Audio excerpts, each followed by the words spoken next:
Hi, everybody. Jim Ostrowski back with a special edition of the Liberty Moving podcast. Now, I've moved over to locals.com behind a paywall, but this is too important. This has to do with the coup in Myanmar and subsequent events. So, how do I begin? I wrote a book last year called The Second Amendment Works. It's available online.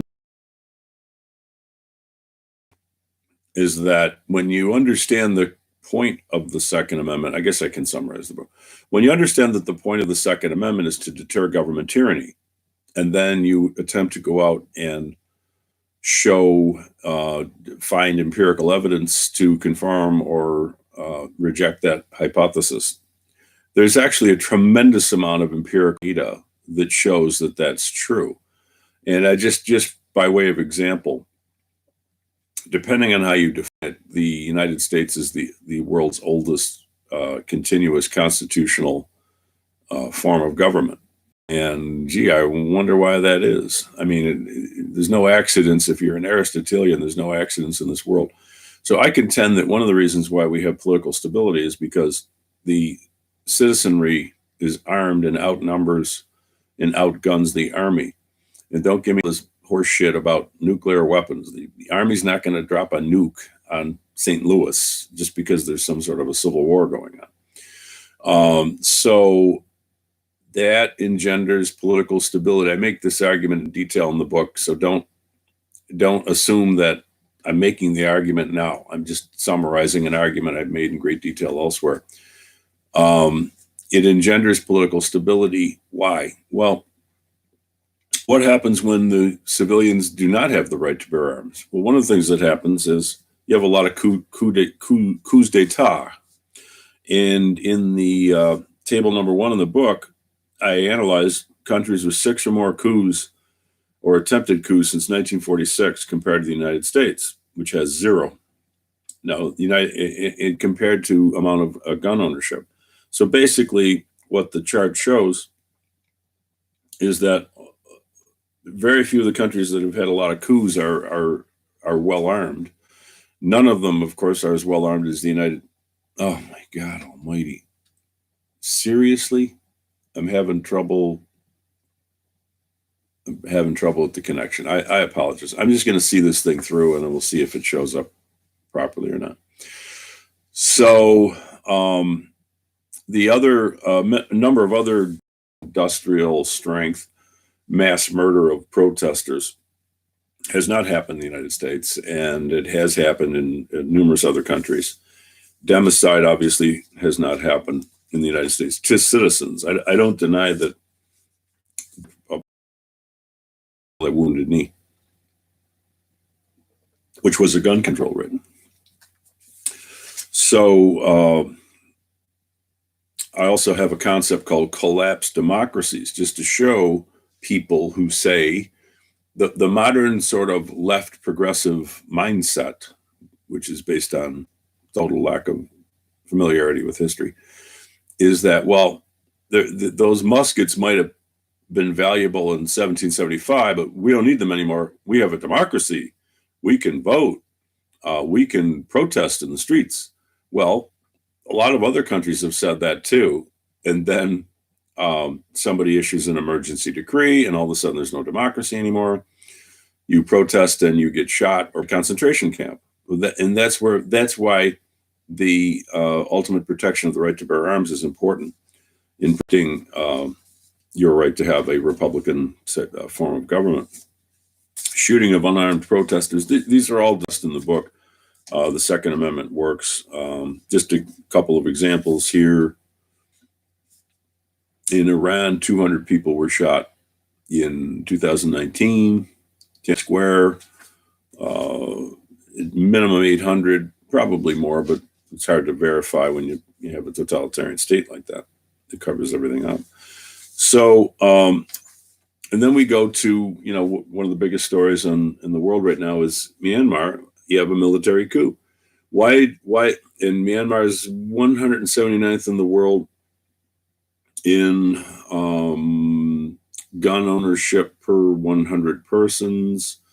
which is I think 1.6, and that's not a lot of guns.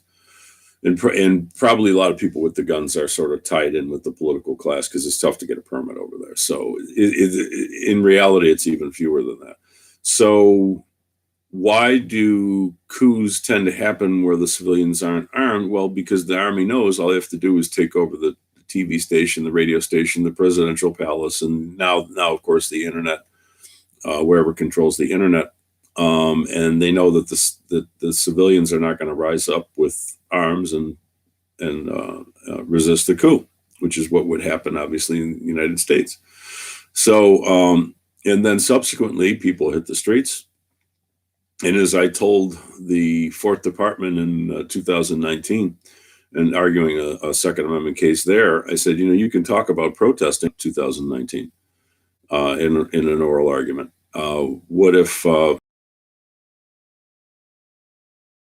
it's his law that we're attacking? So I was onto the whole Cuomo thing early and often, as usual. So again, the events in Myanmar show the value of the right to bear arms. This is relevant both to Myanmar, it's relevant to the United States, where Joe Biden and the left progressives want to take away all of our guns. Don't believe anything they say. They want every single gun. They would grab it if they could. Whenever it's politically feasible, they'll grab it. Just look at their underlying ideology. They allow for any private gun use at all. So it's very important also for the whole immigration refugee issue. Most people, and yes, there's economic refugees. Sure, people want to move from their homeland to double their income or triple their income or whatever. But a lot of people want to move because there's repression. And by the way, even if it's an economic motivation, it's my contention, and this is to some extent demonstrated in the book, but we'll do some more. We'll put out some additional research on this too. But basically, where there's a right to bear arms, it's a restraint on all sorts of crazy government policies. It's not going to stop you from getting kind of like the very oppressive big government we have in the United States, but it does sort of draw a line in the sand. And generally speaking, where you have the right to bear arms, you have sort of an understanding of individual rights, and you have an understanding most likely of the value of economic freedom. That's what's lacking in the third world: economic freedom, respect for private property rights, respect for the right to bear arms. It's all a package. I mean, liberty is seamless. I mean, you have the First Amendment, freedom of speech. It's backed up.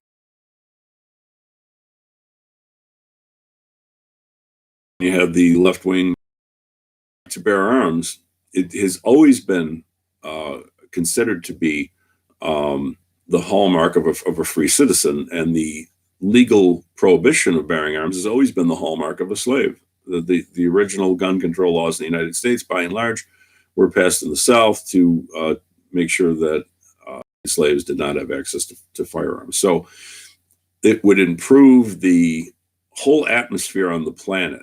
It would deter oppressive big government if people around the world had the right to bear arms, and we wouldn't have all this political instability, civil war, genocides. Well, I shouldn't say we wouldn't have it. There would be a deterrent effect, just as there has been in the United States. And without these catastrophes and disruptions and so on, the problem of immigration, refugees would be considerably improved. I'm not saying that people wouldn't want to continue, moving around the world. I favor free movement of people. This isn't a broadcast about immigration. I've made my position clear elsewhere.